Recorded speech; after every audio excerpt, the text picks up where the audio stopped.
Senhor esteja convosco.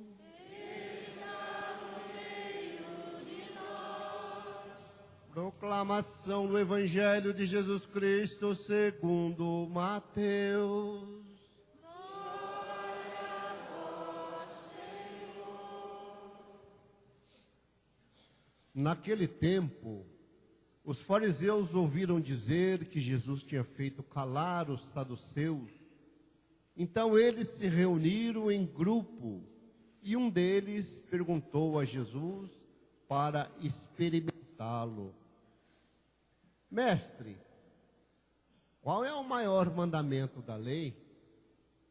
Jesus respondeu: Amarás o Senhor teu Deus de todo o teu coração, de toda a tua alma e de todo o teu entendimento. Esse é o maior e o primeiro mandamento. O segundo é semelhante a esse: amarás o teu próximo como a ti mesmo. Toda a lei e os profetas dependem desses dois mandamentos. Palavra da salvação. Glória a vós, Senhor.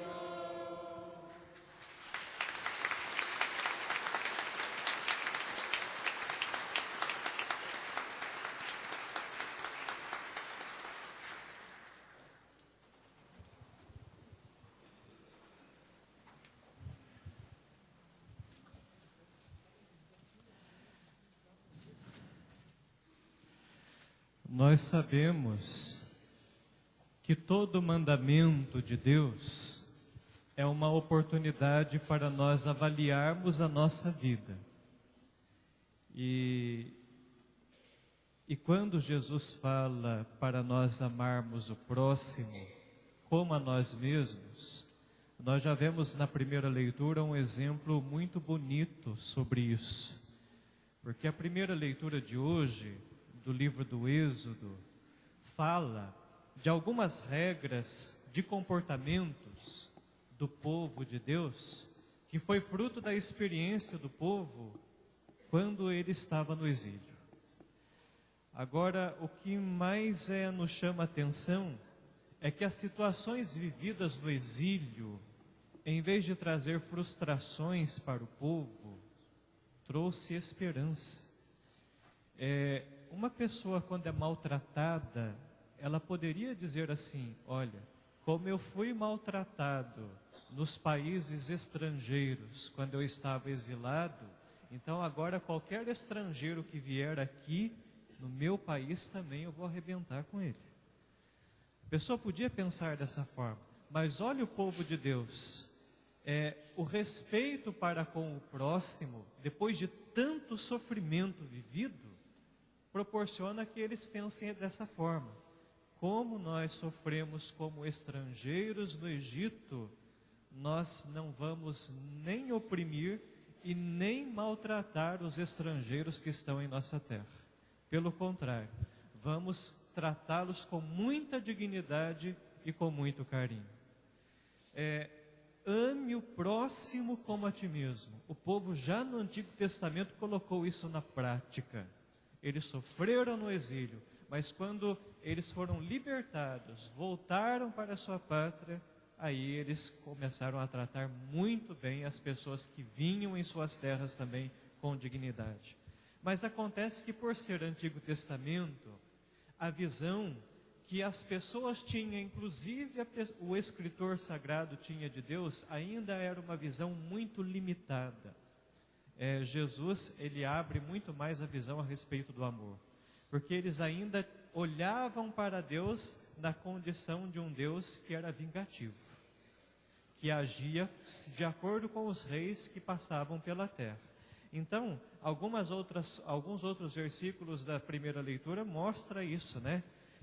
Deus, ele sempre se mostrou misericordioso para com os mais fracos, no caso os órfãos e as viúvas, pessoas que não podiam se defender. No entanto, o escritor mostra o quanto que as pessoas tinham medo disso, de tal forma que dizia que Deus era capaz de matar a fio da espada quem maltratasse os órfãos e a viúva. E muitas pessoas olhavam isso com muito temor a Deus, pelo fato de dizer assim: se nós fizermos alguma coisa com os pequeninos de Deus, Deus vai nos matar, Deus vai nos destruir. Então o respeito para com Deus era um respeito muito bonito, mas era um respeito que também tinha como medida o medo.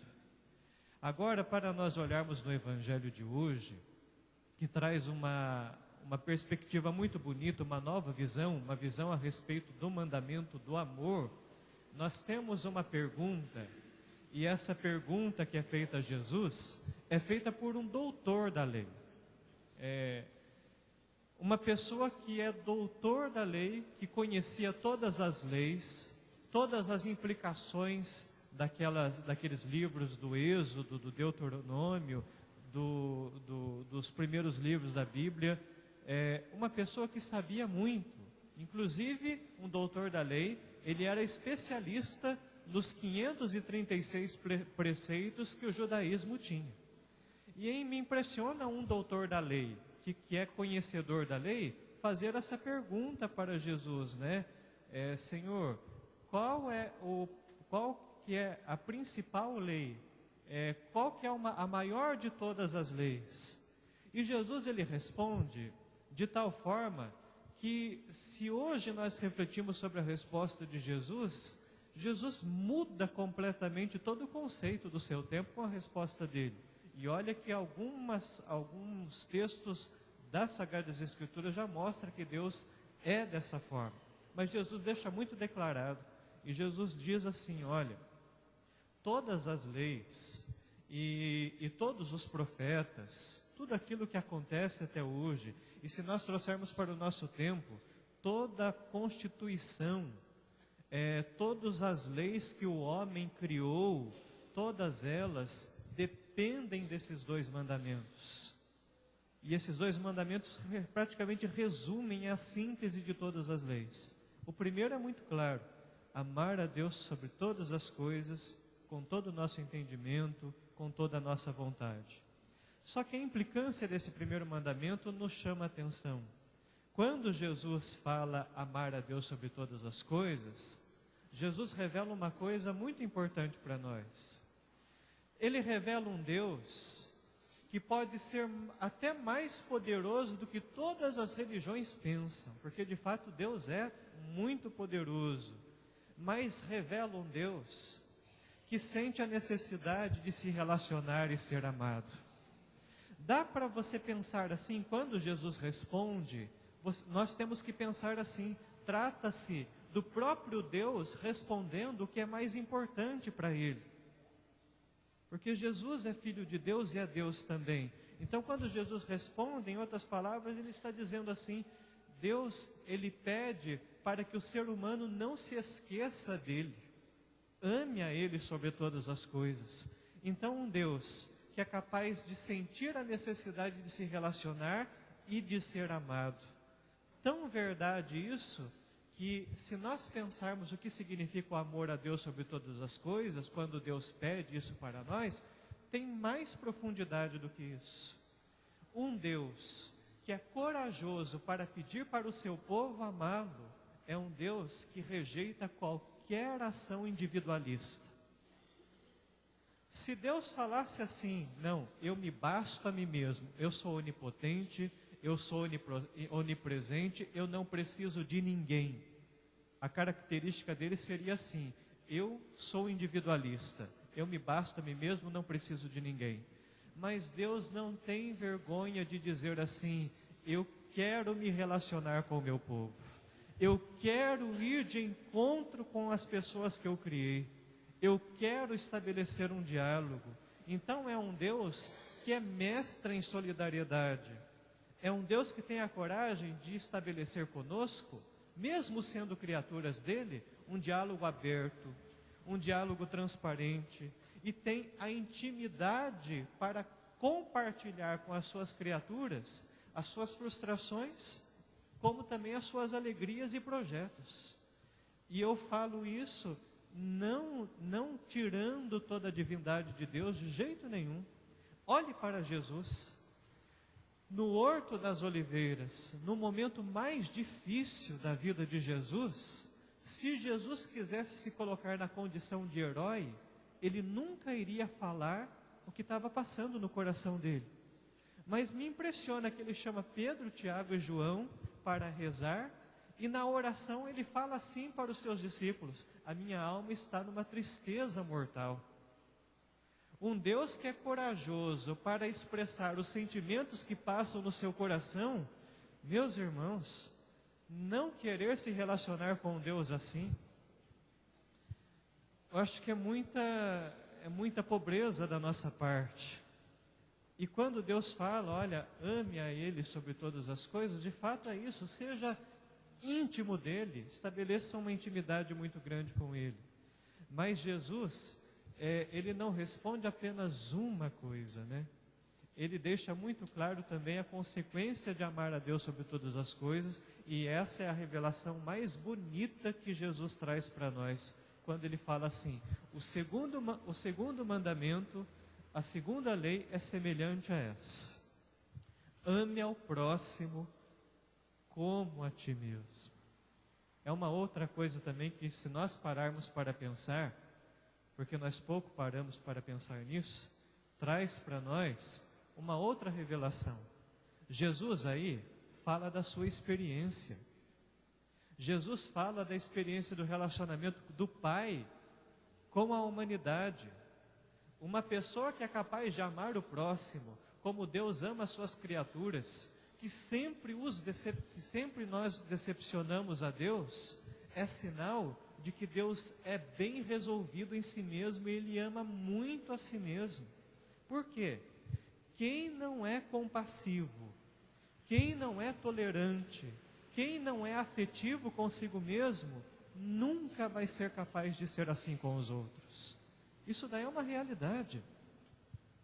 E a gente sabe disso. Se nós não somos capazes de nos amarmos, é impossível a gente amar o próximo.